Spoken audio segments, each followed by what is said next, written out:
Hey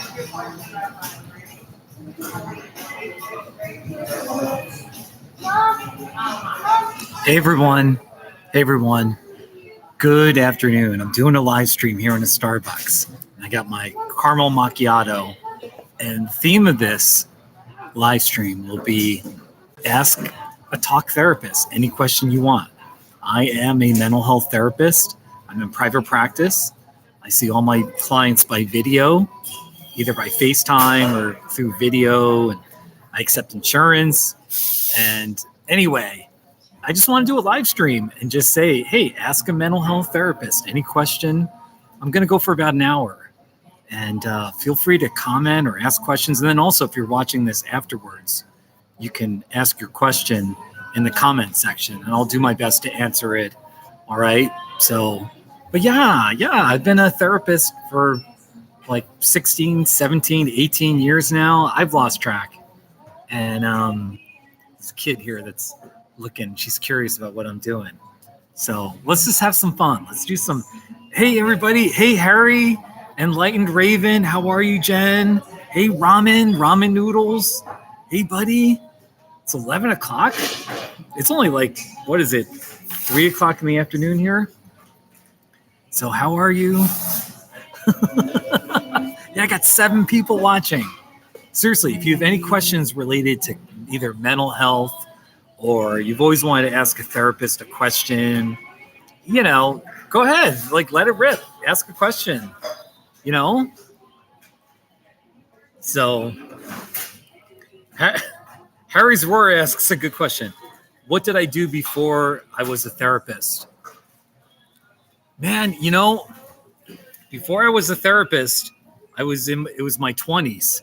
I just bounced around from bad job to bad job throughout my 20s. All right. So I really wasn't anything. Certainly wasn't anything spectacular work-wise before I became a therapist. So, but I did go to I became a therapist when I was roughly 30, 31. That's when I was going to graduate school. I was 29, 30, in that range. So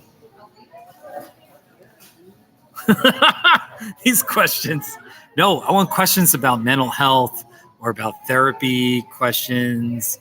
So I was only one time I've been fired from a job. So we're not going there today. But anyway, that's all I got to say about that. So really, how is everybody? Hey, Carolina, Ramen, Sam the King, everybody, this is awesome. This is awesome. So, hey, I got a caramel macchiato. So I'm here at Starbucks in Sahuarita, Arizona. So I got my cactus shirt on today. See? Got my cactus shirt that my friend Brandy sent me. And inside the cactus, you can see there's another saguaro. Then there's some teddy bear choyas in my shirt. So these 2 kids are watching me here. Got a couple kids right there. Hey, I'm doing a live stream on YouTube. I'm talking to my friends. So anyway, all right. Good looking kids over there. Okay. All right. So really, let's talk about therapy, or I don't know. We can talk about anything. Oh, hey, Harry. Okay, Harry, you asked a great question. You've always had difficulty engaging yourself. And what are strategies to avoid this? All right, Harry, here's first of all, way to go with seeing a therapist. I see a therapist too, and I'm a therapist. We all need somebody to talk to. I think the thing is, the main thing is combating the belief that you have to be okay with your feelings and saying, hey, the things that I think about, the things that I'm feeling, things that are bothering me, that bring me to therapy, they're worth talking about. Often in our culture, there's kind of these messages that say, don't talk about it, suck it up and just move on and work harder. Or, you're showing weakness if you admit to any troubles in your life or that kind of thing. You kind of have to overcome all that. Another one, other people have it worse than me. Therefore, my feelings are invalid. My concerns aren't worth talking about. So I should just shut up. You kind of have to get over that and say, no, I matter. My feelings matter. My thoughts matter. And I deserve just 1 hour, one session where I can just talk about my problems. You know what I mean? And so for some people, it can be really hard to overcome. But it's important. It's important to have that courage to say, no, I'm going to stick with this. So some people really struggle with talking about themselves. So yeah, Harry, listen, it's like, sure, like no matter what we're going through, we can always think of somebody out there that's has it worse than us. Okay. But at the same time, like it's such a defeating belief because it's like, okay, other people have it worse, but then don't you deserve to have somebody to talk to as well? You know what I mean? I mean, there's this hierarchy where it's like, oh no, my problem's not big enough, therefore I can't talk about it. You know what I mean? One person's going through this insane, horrible crisis. Another person was, went through some trauma, whatever. And you have two people that are deeply hurting that really just need a therapist who's caring, that will listen. And they're fighting each other. No, I don't have it worse than you. Just stop it. Stop it. Okay. So, all right. So that's my little pep talk on that. All right. All right. So Enlightened Raven, and I know your name's Jen. I remember when your name was Jen on here, but anyway, I like Enlightened Raven too. What's the best advice to anyone trying to get through the holiday season with all the family dynamics and things that come front and center? Raven, that's a really good question. I wish I had an easy answer.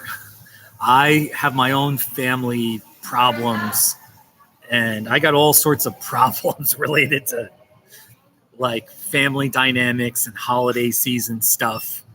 So I can totally relate. I think the key, look, there's no easy answer. I think you got to lean heavy on taking care of yourself, focusing on your self-care, making sure you have friends to talk to make sure you have people in your life that are asking you how you're doing and how did this encounter go and how did Christmas go or did you see your family? Was there any, you know what I mean? You have people that are holding space for you. And of course, if you have a therapist, keep up with your therapist once a week and at least be talking to your therapist. You know what I mean? And obviously so that you can talk through the dynamics with your family and at least have a strategy for how to go about things so that you can keep your mental health, hopefully strong, even as you deal with the holidays and family stuff. So, by the way, it's a little bit of a side note, but I do want to be clear about one principle, which is, and I believe this, and I think a lot of other therapists would agree with me, you don't have to sacrifice your mental health. If you have to sacrifice your mental health, you don't have to engage with your family. You know what I mean? It's not like, I understand family obligations and all that, and that can be complicated, but you don't have to, go to this function or Thanksgiving dinner or whatever if it's going to really harm your mental health. So that's another little thing there. Okay. Sam the King, you ask a great, excellent question. Sam the King, by the way, is British. He's in England. He's a good guy. So, Sam, you ask, I have clients all over the world, which is true. Do I notice differences in what affects them, or are all humans going through the same tough times? That's a great question. I've had clients on every continent, Africa, Asia, Europe, South America, people in North America, and like outside America, Canada, Mexico, some clients in the Middle East, Europe. Here's the thing. Culture definitely plays a role in, people's lives and Also, lots of factors with that. But as a therapist, I've noticed like human beings, we're all the same. We all go through hard times and we need support. You know what I mean? We all want to live a life of meaning. And we all have family problems. I kid you not. Everyone's been through hard times and they need to talk things out. Everyone just needs someone to talk to sometimes. And 3, no question, everyone has family problems or relationship problems or like bad boss problems or, work problems. You'd be surprised, sometimes, and especially in America, we have our own problems with how we view those others and international people. We're all the same. We just want to live a life of meaning. We all have feelings. You know what I mean? So whether you're living in Saudi Arabia or, or China or Brazil or Canada, I'm telling you, the fundamentals are usually the same.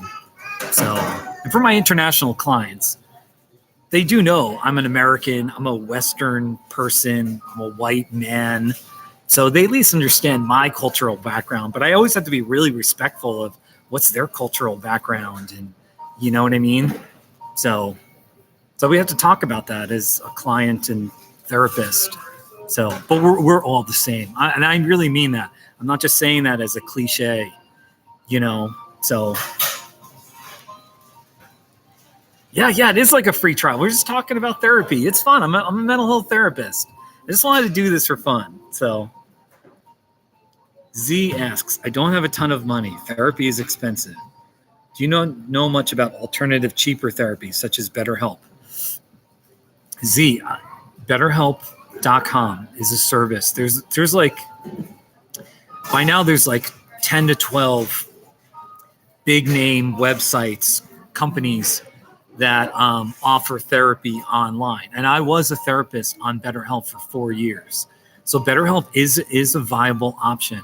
And it is a little more affordable for sure. So if if your insurance doesn't help you and money's tight, BetterHelp could be an option for you. And the therapist, you have a whole panel of therapists. And like anything, some of the therapists might be good, some might be in the middle, some might be pretty bad. But the beauty about BetterHelp is if you see a therapist and you see them by video, and you don't like your therapist, you just don't click with that person, you can go into you can just like click a button and say, I want to switch therapists. And they can go back to the main directory and you have a whole assortment of therapists to choose from. So BetterHelp is a good option if you can't afford therapy. So there's a whole bunch of them. Just Google online counseling that's affordable and you'll see a whole list. My only beef with BetterHelp, from my standpoint as a therapist, is they don't pay their therapists enough money. So I had to get off there because it was insulting how little money they were paying their therapists. So that's my one beef against BetterHelp. But they are, I've recommended it to people and people have had good experiences. So, and I was a therapist on there for a bunch of years. So, and again, you could just Google affordable online counseling and you'll see like 8 to 10 or 12 online counseling options. So, yeah.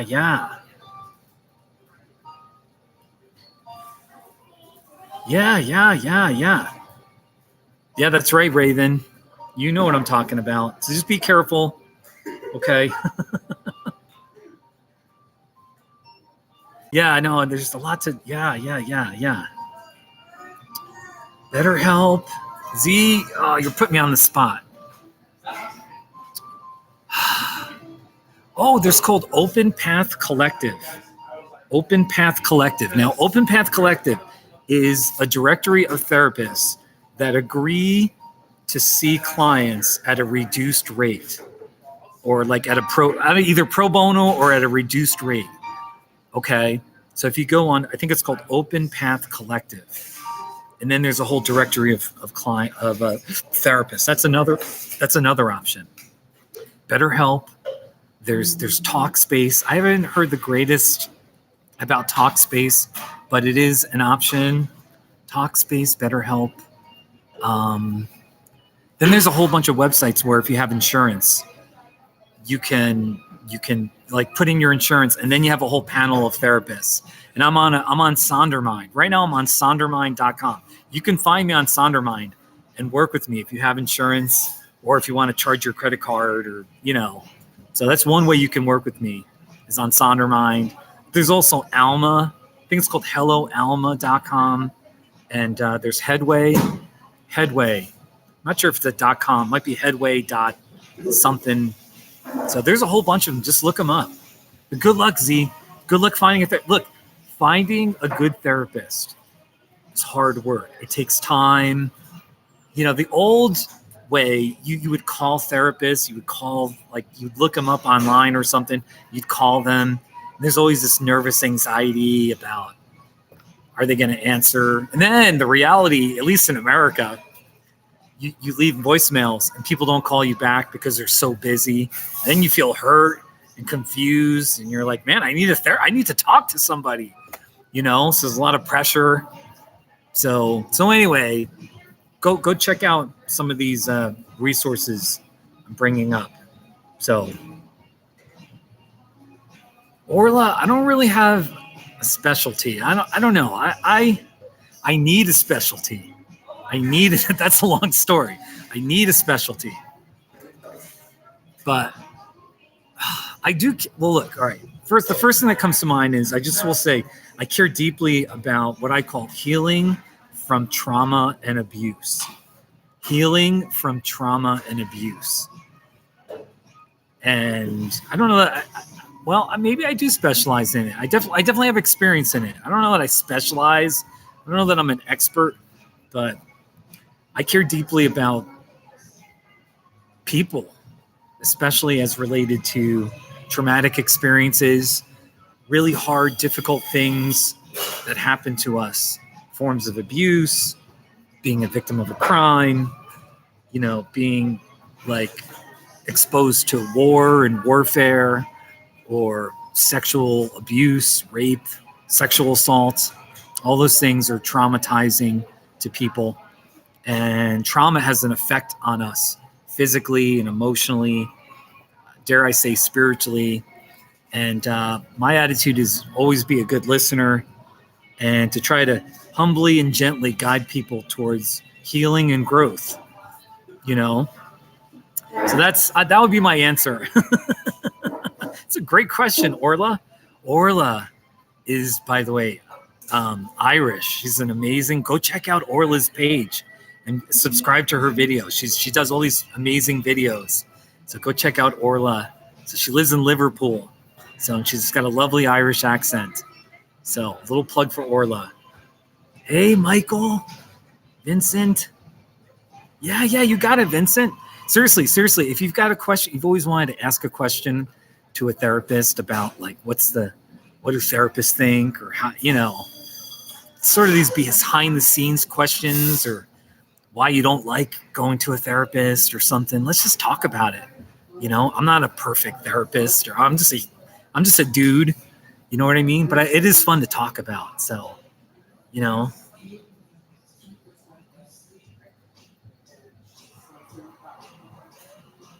Yeah, Harry, you're right. Harry, look, it's such a good question. All right, Harry asks, what sorts of things do you think we as a society need to do in order to further destigmatize mental health? Personally, I've always been quite shocked at lack of education around the issue. Yeah. I think that, well, first of all, the answer is we need to talk about it more. We just have to talk about it. Leaders need to talk about it and be like, hey, it's okay to see a therapist. It's okay to have a hard time and to just need someone to talk to that's a professional listener. You might have friends, you might have a spouse or a partner that really cares, but even sometimes it's hard to talk to them. You know what I mean? Because either they want to fix you or they feel overwhelmed And if you have a good therapist, hopefully they'll listen really well. So my attitude about this is like, mental health is an okay word to use. I'm okay with using the word, but there still is this stigma where it's like, what if we just call it people having hard times, people going through hard times? And there's still too much of a stigma that if you have mental health issues, that means there's something wrong with you. It's sort of this thing to be ashamed about, this character flaw you have. And my general attitude is, if you're the average person, there will be 2 or 3 times in your life where you will get your ass kicked. The world will throw you something so overwhelming, so hard, so painful, that you need support. You need someone to talk to. You need some guidance and some counsel, whether it's, grief and death, or some aspect of trauma, or relationship problems, whatever, divorce problems, job or career problems, depression or anxiety problems, panic attacks, depression, self-esteem. You know what I mean? So, and that's even if you make good decisions. Now, we all know people where they make really bad decisions and then they reap the consequences. And it's like, see, there you go. They should have realized their bad decisions would lead to this, But even if you make good decisions, there's still going to be times something comes at you out of the blue and you're like blown away, And so that's my attitude. We all need support. So these are great questions. Dude, I'm loving this. I'm very proud of all of you in my chat section. So big kinky hose. Am I a psychiatrist or just a therapist? Oh, you said just a therapist. But it should be the other way around. Am I a therapist or am I just a psychiatrist? No, okay, I'm just joking. I'm a therapist. So I'm an LPC in Colorado. So yeah, I'm just a therapist. So I can't prescribe medications like psychiatrists can or some psychologists can. So, but I'd like to think I'm pretty good. So, but if I'm working with a client and it becomes clear that maybe medication might help them,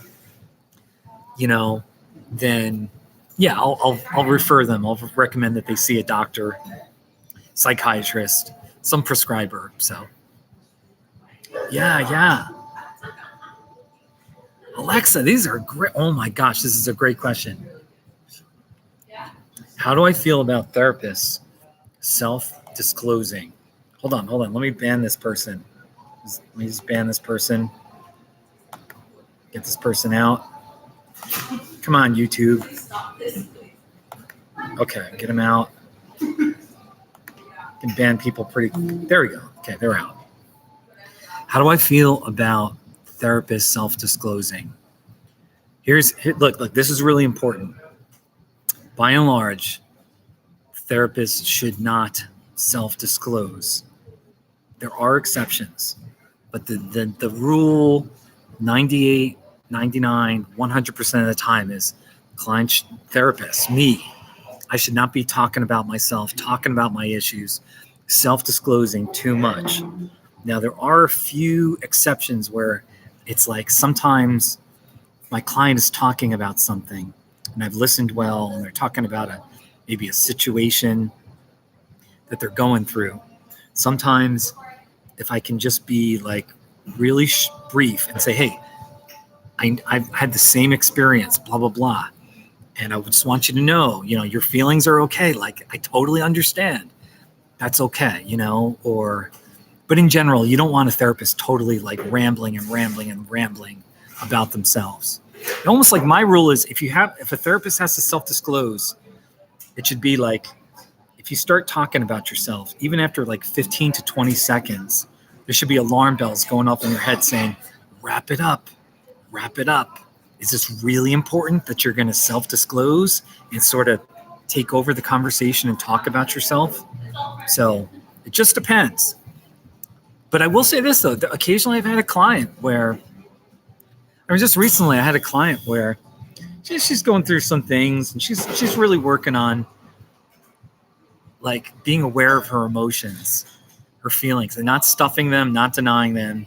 And she's really like looking at the deeper issues of like, why do I feel this way? I'm angry right now, but what's like the deeper issue? Why am I angry? What's that part of my heart? You know? And so I told her, I said, you know, I was helping her process her issues, but then I just said, you know, I just want you to know, I have an anger problem too.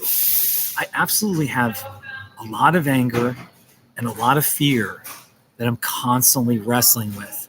Now, like when I say I've got an anger problem, sure, I'm not this, for the most part, I'm not this super angry guy. I'm not yelling at people. I'm not breaking things. And you know what I mean? I'm not that type, but I definitely still have a lot of anger.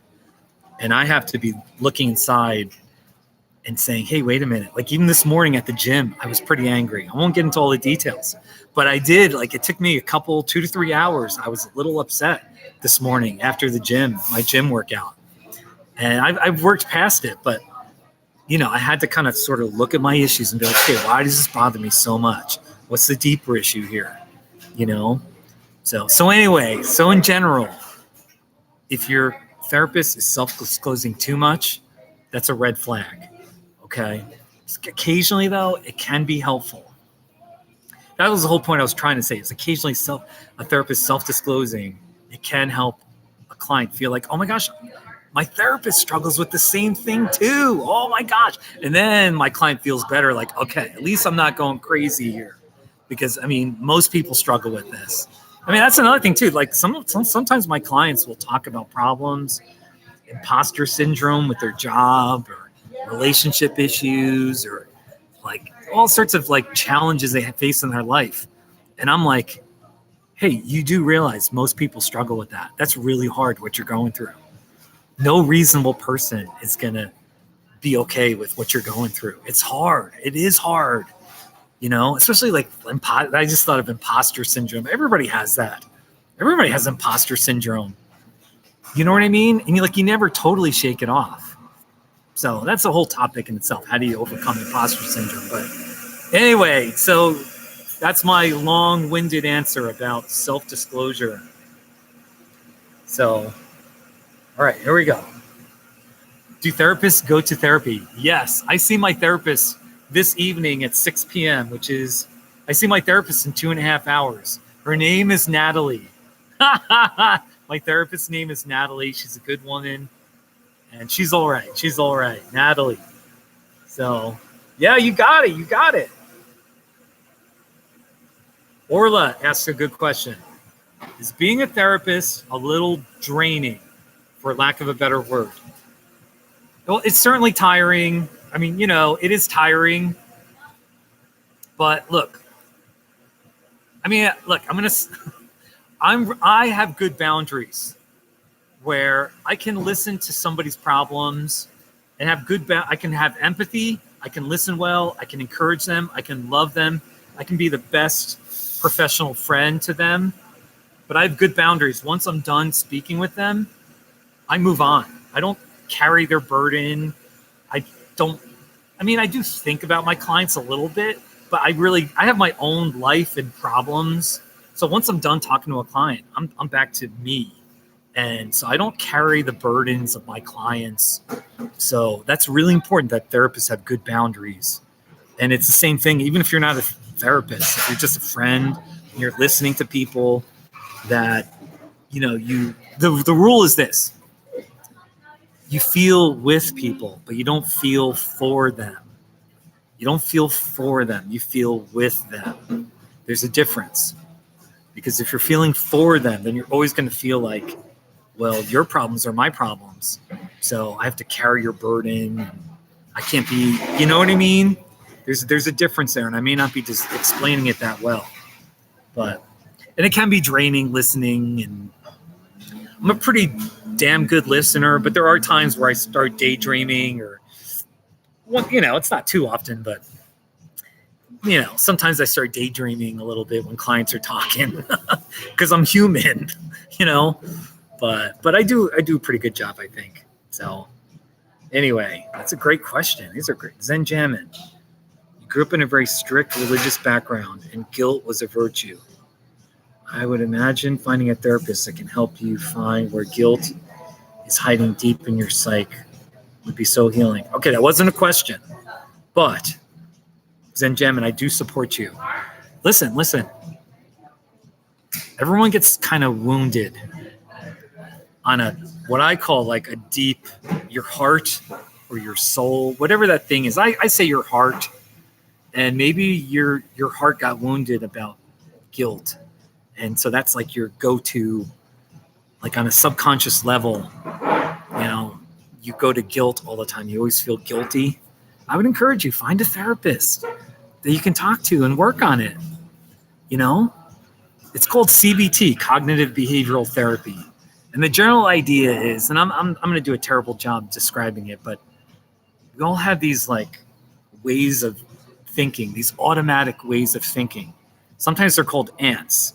It's an acronym, ANT, automatic negative thinking, that we just think about like without even realizing, we need to start intercepting our thinking, and at least we need to start thinking about our thinking and what thoughts we're entertaining. And maybe if you've struggled with always feeling guilty and you've had this kind of belief system kind of pushed into you from your childhood or through religious upbringing and all that, that's something to work on. You can change. Like I've had clients, speaking of guilt, I have clients where they feel like, it comes up sometimes where they feel like they'll just tell me, Steve, we've been talking for 45 minutes. It's been mostly completely about me, and I feel guilty. I feel like I'm so selfish. Like I should just shut up already, And look, when you're paying a therapist, the job is to keep the focus on you and how you're doing, what's on your mind, and what are your goals? How can I encourage you? You know what I mean? So like that's one example. You know what I mean? So and as I think about it, that whole issue of guilt, be careful about like other people have it worse than me. I have to feel guilty because other people have it worse than me. So you can never really be happy. You can't be happy because other people have it worse than you. Won't be doing that. Don't be doing that. Okay. This is fun. Yeah, I got a caramel macchiato. This is not too shabby. So good.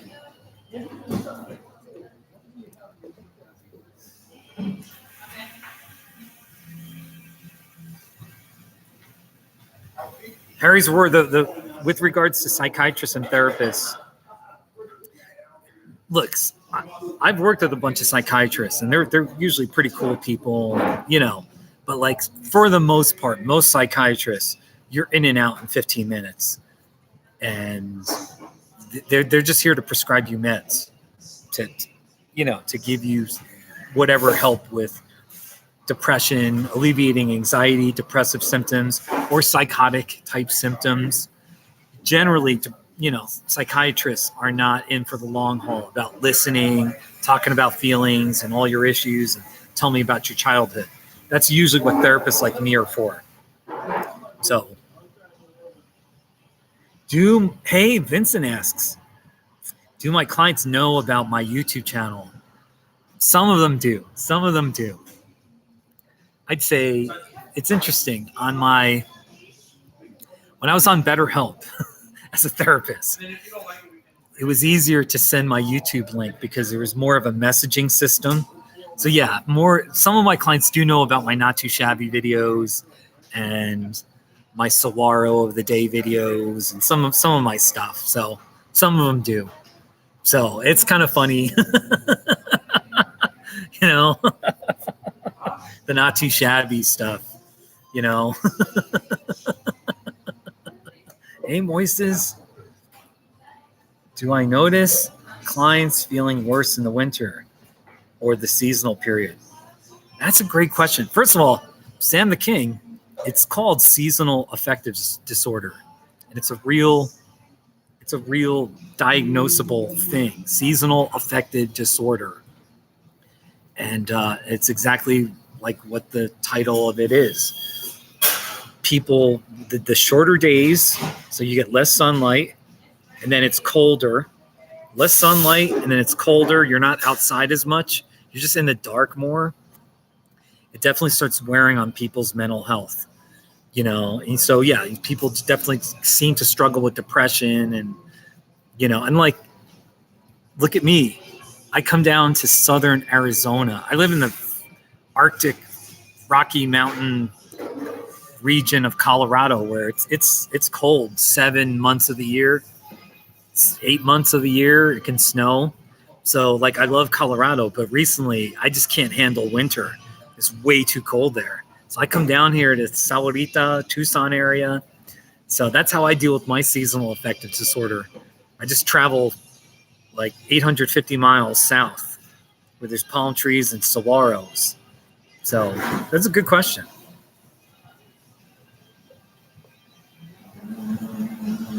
Vincent, you ask a good question. And you ask, have I noticed any difference in political stress or depression in these past few years? All right, I got to keep my voice a little bit low for this one. There's people in the Starbucks. I don't want to start anything, but there's no question people were affected emotionally and kind of like their mental health. And for some, it was kind of a traumatic thing, the whole Trump years. And obviously the Trump years are kind of still going on. America's moved towards fascism and kind of like the open expression of racism that we've seen since the Trump era. It's definitely affected people. And not just like, I've had some clients that are minorities, that are people of color, where part of their kind of their struggle, part of their growth journey is like talking through and working through,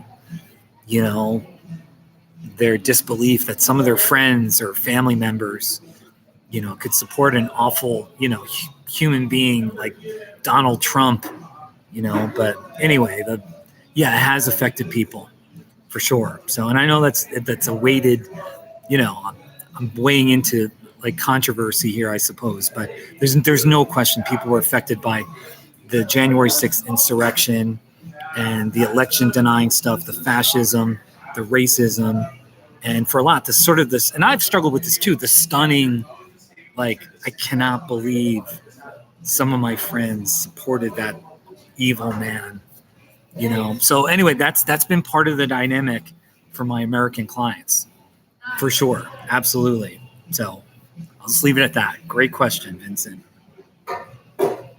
Orla asks a wonderful question. What made me want to get into therapy? All right, here's like the short answer or the medium size answer.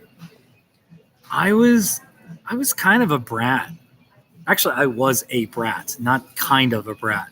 I was a spoiled kid. I just had a lot of troubles and problems growing up in New Jersey, which is just outside of New York. I had a pretty good childhood and a decent family upbringing. But for whatever it's worth, I remember being 18, 19, 20, a very young adult, and I just had these problems. And this girl broke my heart. It was so dumb looking back, but I was like totally upset. And I think I had a little bit of like suicidal thinking, and my self-esteem was really low. So anyway, long story made short, I got in with a therapist, and I remember seeing this therapist. I was seeing her like, I think it was every couple of weeks or every week. And I was like, I went into her office and I was like, hey, this looks like a cool job.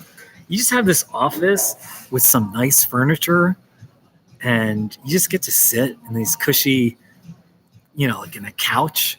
You just get to sip coffee and just talk to people and try to encourage them and help them. I was like, that's a cool job.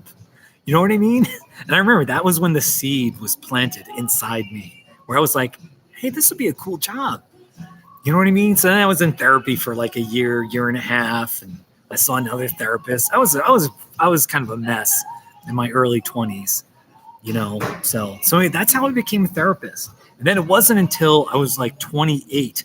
I was bumbling around and bouncing from bad job to bad job in my 20s. And I had a university degree. I had a like bachelor's in political science. But I didn't know what to do with my degree. It wasn't until I was like 28. It was the summer of 1999 that a friend suggested this Denver seminary, and that's where I got my master's in counseling. So that's kind of how I became a therapist. So that's a great question, Orla. That brings back memories. So yeah. Actually, more on the seasonal affective disorder stuff. Here's what happens, and it's almost funny to describe it this way, but it's true. People hold it together in November. People usually hold it together in December, but it's getting cold. The days are really short in December. They're the shortest, December 21st. And then people have family problems, but they can usually hold it together for the holidays. Okay, they go through Christmas. They get to New Year's, holding it together. And then once the new year hits, then the reality of winter, the misery of winter. It's cold. There's no more Christmas decorations. There's nothing to look forward to. You've got 3-4 months of winter, and then that's when everyone just like loses it. And their mental health, they need to talk about this or that. People hold it together during the holidays. And then after New Year's, that's when people decide, I want something new. I want to get a divorce. I want to get out of this marriage. I want to work on this. You know what I mean? So there's all these people that are seeking therapy. So that's an interesting thing about, the seasonal affective disorder type stuff. So, Moises, what's the best way to deal with stress? How about watch one of my Not Too Shabby videos every day? That's a great stress reliever, isn't it? Okay. Stress management. What are the fundamentals of stress management? Exercise, just the self-care type stuff. Exercise, have a good support system, have friends, sleep well, have good nutrition, have people to talk to. That's a pretty bad answer, but that's a very general answer. But Christopher Fernandez, you ask, these are excellent questions. Any tips on how to help alcoholics? I'm trying to help a friend, needs help badly, but doesn't recognize he's an alcoholic. Christopher, here's the problem with this. And you know this dilemma. You can't make anybody want to get help. Like, you know what I mean? How do you persuade someone to work on themselves, to change a behavior? It's really hard. And so if you're this good friend and you know he needs help and you obviously want the best for him, you want him to sober up, there's not a lot you can do other than to try to persuade, talk to him or her once, or, as you can, pray. You know what I mean? Sometimes you can just say, hey, look, I just want you to know I'm here for you. If you ever decide you want to stop this drinking craziness, I'm here for you. But that's about all you can really do. Sometimes people just have to face reality when they're ready. You know what I mean? And it's heartbreaking. It's heartbreaking with addiction. Absolutely heartbreaking on you. I would encourage you, actually, obviously your friend needs to go to a rehab or get some kind of addiction recovery type counseling. But if that person doesn't, I encourage you, especially if it's bothering you, you need to go see a therapist yourself to talk through your feelings and your issues about seeing your friend, ruin his or her life, So that's a very common thing. So, hey, Christopher, you're a good friend too, though. You're a good friend if you're looking after him. So, all right, Zen Gem and yes, another great. These are amazing questions, man. Aren't these great questions? Sometimes I feel bad about being happy. I have no kids, no relationship for over 10 years, and I start comparing myself to others and think, why am I so happy? Is something wrong with me? First of all right, Zen Jamin, there's nothing wrong with you if you're happy. So knock it off, okay? Seriously, I mean, if you're happy, It's okay to be happy.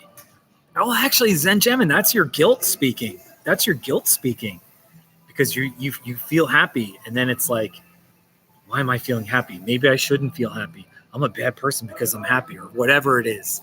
You need to work on that. There's a video called Foreboding Joy with Brene Brown. Brene Brown calls it foreboding joy, where it's difficult for people to be happy because it's a long story. That's a whole nother thing in itself. But Zen Gemin, the one thing I would encourage you with is don't compare yourself to other people either. I know it's hard, and I do it myself. But you at least need to know the rules, which is a guaranteed way to make yourself less happy and, frankly, potentially miserable is to compare yourself to others. You compare yourself to that person that has more money than you, a bigger house than you, whatever. They're prettier than you. They're thinner than you. That person's married. I'm not. That person has this going for them. I'm not. You got to stop the comparison stuff. It's madness. Don't be careful. By the way, it doesn't get any easier when you get older. I'm 51. And there's always I compare myself to others. Whose retirement money is higher than mine? Who has this? There's always something where it's like, no matter what age you are, there's always like, well, I'm looking at people my age or in my group, and they got their act together and I don't, or something like that. Don't do that. By the way, I will say, I'm a social media guy. I don't really do Facebook anymore. But there's some social media sites where it's easy to like scroll and to see pictures or your friends or people, and all you see is their good, happy stuff. You know what I mean? And it's almost like the problem with comparing is we compare other people's outsides, which are usually kind of beautiful and it looks perfect, and everybody's, people look super happy on the outside. We compare that to our insides, which tends to be ugly. We're insecure. We know all the problems we face and this and that. So it's like, it's not fair. It's not fair to compare your insides to other people's outsides. And I can guarantee you, your friends that have that seemingly perfect outside, they have all sorts of problems you wouldn't even imagine. So that's all. Okay.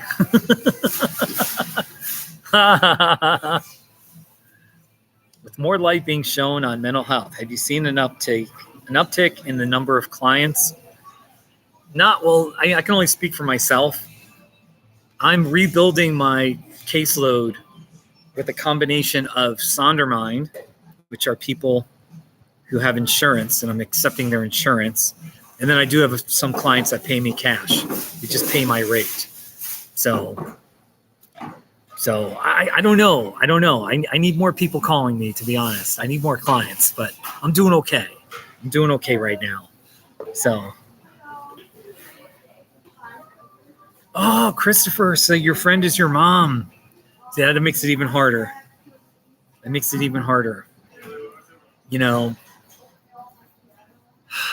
Yeah. It's such a, Christopher, the thing is, it's like if your mom's the alcoholic, you're in a really hard spot, because sort of like part of the dynamic with someone with an addiction is they have to learn on their own. Sometimes they got to face the consequences of their actions for them to really face the music and realize, oh my gosh, I'm an alcoholic. I need to change, right? But sometimes when you face those consequences, some of those consequences can be death or drunk driving or health problems, or, so to let them just face their consequences can be heartbreaking for you as a son, where it's like, oh my gosh, I can't let my mother, I can't watch her destroy her life, But at the same time, there's that dynamic of you can't persuade her anyway. You really can't. Maybe you can talk to her, but ultimately there is that principle of your mom will decide what she wants to do with her life. And unfortunately, that's part of addiction, is it's such a snare. So I absolutely would encourage you. Oh, and by the way, I was kind of encouraging you earlier, you should see a therapist to kind of talk about this whole issue of like this loved one who's got alcohol as her addiction. There are 12-step groups. Everyone's heard of Alcoholics Anonymous, right? The 12-step group. There's something called Al-Anon, which is a 12-step group for people who are spouses, family members, and friends of alcoholics. And it's for the people who are like the secondary people, because people get screwed up if you're, a child of an alcoholic or a spouse of an alcoholic or a son of an alcoholic. So there's all sorts of books. If you just type in "my mother is an alcoholic" or "child of an alcoholic," there's going to be all sorts of books and articles, and there's, Al-Anon. So there are resources for you to at least feel like, okay, I'm losing it. Seeing my mom drink herself potentially to death here. I'm losing it. I don't know what to do. I'm scared. I'm angry. I got all these emotions, and I encourage you to seek support. So at least you don't feel alone. You know what I mean? So hang in there, Christopher. So, and welcome. I haven't seen you before in my live stream. I hope so go check out my Not Too Shabby videos and whatever, my other videos. Okay. Yeah. Well, Zen Jamin, that's very nice of you to say. I try to stay positive. I haven't always been positive, but I try to just keep it fun. So, by the way, my Saguaro of the Day video that I do every day, and then my Not Too Shabby videos, and I haven't done one in 3 days. I haven't found anything that's not too shabby. By the way, let me just move into I think it'll be a little better if I go like this. It's a little better. It's like sun's glaring in a little bit. Anyway, the point I want to say is some of the videos I make, they're for me. Like, it's for me to get me out of my little rut. And my Saguaro of the Day videos, I do it for me. I do it for my mental health. I do it for my happiness. It kind of forces me. And I try not to be fake. But most of the time I can muster 2 to 3 minutes of like silly joy finding a saguaro. And recently I've been singing songs. If you've noticed, I've been singing these, "Don't you want a saguaro?" Did you see that one? I just uploaded it about 30 minutes ago. Let's see. Oh, wait. Here. I just made it public right now. "Don't you want a saguaro?" Anyway, the whole point I'm trying to say is it's good for my mental health too, to like make videos and try to have fun, try to be funny. And, I think these live streams are kind of fun too. So yeah.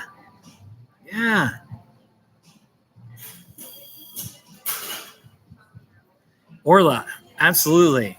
You ask, have I ever had an experience with a client that I found really rewarding? Like, I realized that I really have helped them. Absolutely. And it's the greatest feeling in the world. The thing that's so funny, there's no question I've had. I can't even tell you how many. And I'm really fortunate to say that, but like even just recently, I think about a few clients where they've really have thanked me. It's like, the funny thing is, I know on one level I have helped them. Okay. I can accept their compliment. But the thing is, the clients that succeed the most in therapy, there's an irony here. The clients that succeed the most in therapy are the ones that are most motivated. They're most willing to like talk and have the courage to talk about hard things. And if I make a suggestion, they do it. Or if I just tell a client, hey, I want you to just think about this. Over the next week, I just encourage you to just think about it. They'll come back the next week and they'll be like, Steve, I did think about what you said. And here's what I've come up with. It actually helped me, blah, blah, blah. I did this. You know what I mean? So like the irony is, yes, as a therapist, I do help my clients. I will receive their compliments with joy. But at the same time, my clients are the ones that do all the work. It's like night and day. Motivation. You know, the key to to having success, like with therapy, is just having that motivation of saying, I will do whatever it takes, whatever my therapist says. I'll try new things. I'm going to try a new behavior just today. I'm going to read that book. I'm going to research my issue on my own on the internet. I'm going to work on myself. That's, so yeah. I'm not a shabby therapist. I'm all right. Yeah, Vincent, I'll just say one thing. I have one client where she's an American. She lives in Denver, and she's bilingual. She's I think a dual citizen too. She's French and she's American. I won't say anything else about her. All right. And so I sent her the Joica guy watching my Not Too Shabbies. And I sent it to her.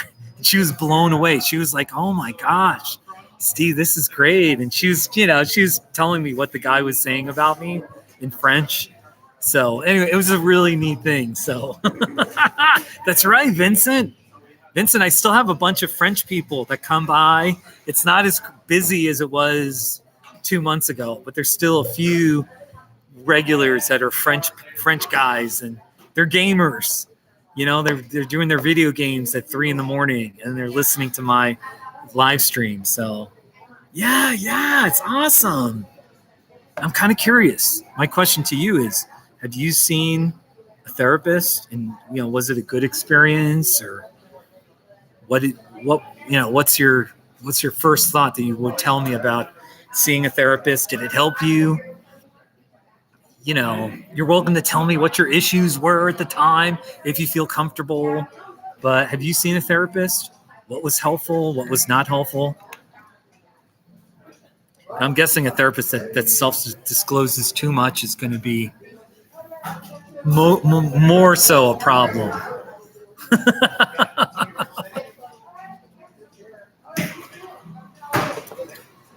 Oh, Vincent. I appreciate your sharing. And I'm glad you saw a therapist. That's beautiful. I'm glad. I'm not going to be your therapist right now, but that's good. I'm glad you went. Yeah, look, real simple. There's no shame in seeing a therapist. Like, at least with me, there's I see my therapist at 6 o'clock. It's 4 o'clock right now. I see my therapist in 2 hours. I got things I got to talk about. You know what I mean? So way to go, Vincent. I definitely,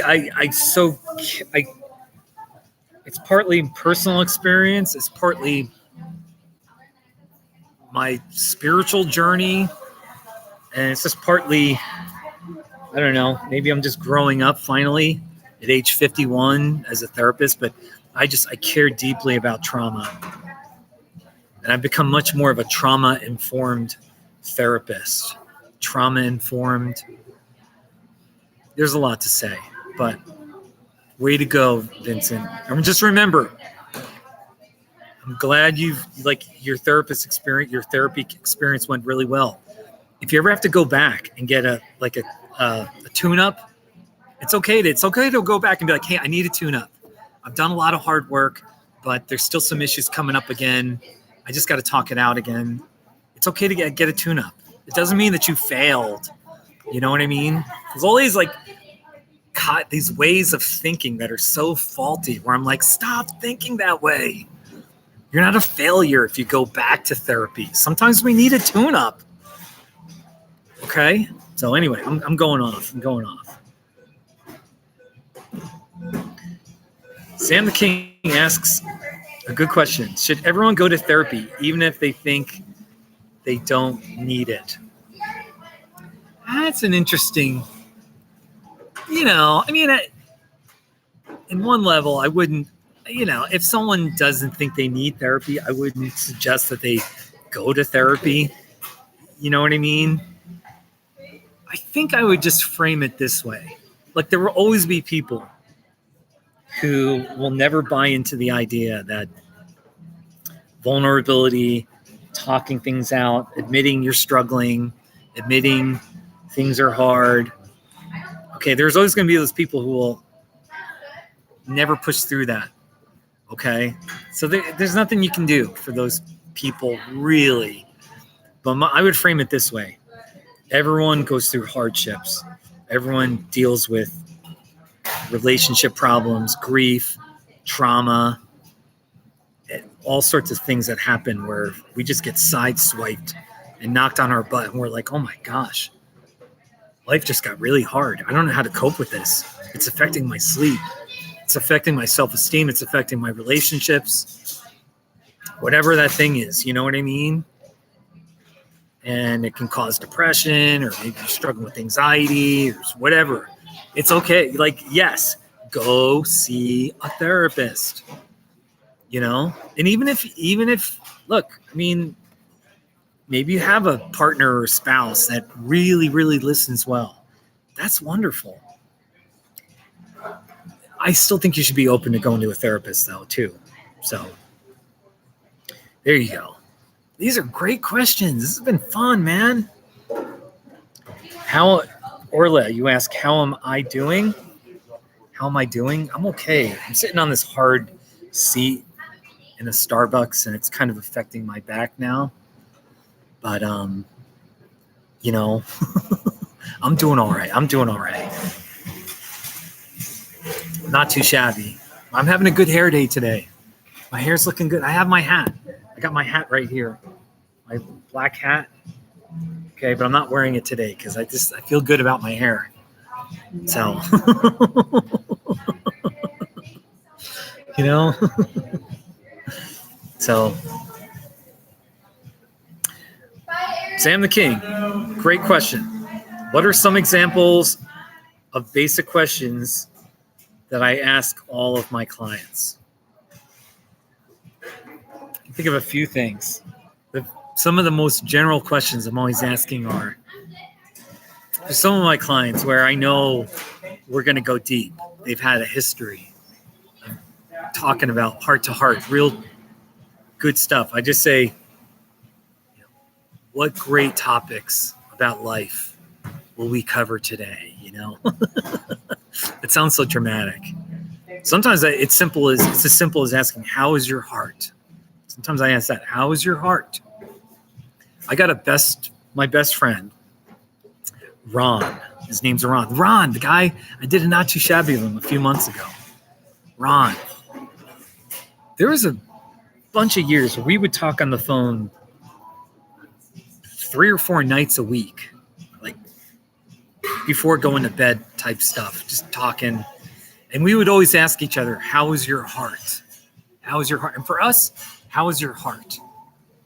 That was code for, how are you really doing? And you don't have to BS me. You don't have to be fake. You can tell me you're doing terribly. You're emotional. You're sad. You're depressed. How is your heart? You know, for me, when I say your heart, it's like, what's that deeper part of you? How is the real you doing? You know, how are things going? You know, and I'm almost expecting that there's going to be some aspect of something tender, something hard, something meaningful to talk about, you know? So, you know, there you go. Great questions. Ron's a really good friend. Yeah. And like, I mean, I've known him for 20 years. Like, he went through a divorce and he's older. He's like 70 now. He's like 71. Anyway, he went through a divorce, and for years we would just talk about how he didn't want to divorce his wife. That's a long story, the whole divorce, but he was accountable for his part in it, but his wife was definitely had her problems and the heartache and talking through that. And I've had all sorts of problems that, I think I don't know how to explain it, but there's all sorts of problems I've been through that my YouTube viewers would never know or never realize, like things I've been through, hardships and, life experiences where it's like, whoa, dang, you went through that, and Ron was one of my real life friends that helped me. So anyway, so I'm really thankful for my friend Ron. And, but then like, I think about our relationship, we're just friends. And then I think about my clients and I try to be like Ron, the way Ron supports me. I try to do that with my clients. And, so like my friend Ron, really, like there's been so many times in my life where I've had a struggle. Something happened where I'm mad. Just something crappy happened. I tell Ron, and it's like the first thing he usually says is, "Oh, I get it. I've been through that. I know what you're feeling." You know what I mean? Didn't matter. And like sometimes I would think to myself, if I share this with Ron, is he going to think I'm a whiner? Has he ever experienced this? What if he hasn't? You know what I mean? And almost always he'd be like, "Oh, I know that feeling. I've been there." So that's what I do with my clients all the time. There's a good chance, even with my clients, it's like I can relate in some way. And, because the last thing you want to do is open up to somebody. And I mean, I guess it depends on the issue, but it's not ideal if you open up to somebody and that person is like, I've never been through that. Oh, I don't know what that's like. And you're like, okay, maybe you haven't been through it, but can you have empathy? Can you at least identify with my feeling right now? You know what I mean? So anyway, it's a good topic. Yeah. Sometimes life is shabby. Life can be really shabby. So yeah. Zenjamin, you got it, man. You're right. Hey, this has been a great topic. And I'm going to share my counseling website. You can look at it. It's a dinky ass little website, but that's my humble little web page there. And people find me in other ways, but this has been a great live stream. Yeah, I'm here in this Starbucks. The sun's like blaring in right there. And really, this has been fun. Listen. Maybe we'll do this another time, all right? Oh, Orla, it's your bedtime. Oh, that's right. All you English and British people and Irish people. That's right. You're going to bed. Yeah, you got it, Orla. You got it. Listen, everybody, thank you for watching. It's been fun. Hey, I'm going to try to make a not too shabby, one or two not too shabby. I'm going to go out there. I got to find something that's not too shabby because I got to make a couple of not too shabbies for my mental health. You know what I mean? I try not to force them. Because I really have to find something that I actually like and I think is pretty cool.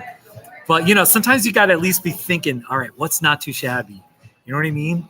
So wish me the best, all right? And really, Zenjamin, Sam the King, Orla. There's been Vincent. There's been a whole bunch of people. Harry and Christopher, Z. Great questions. Really, this was fun. All right, take care of yourself. All my love. Make it a great day. Or in Arizona, we say, make it a great day in the desert. All right, take care. Bye, everyone. Be well.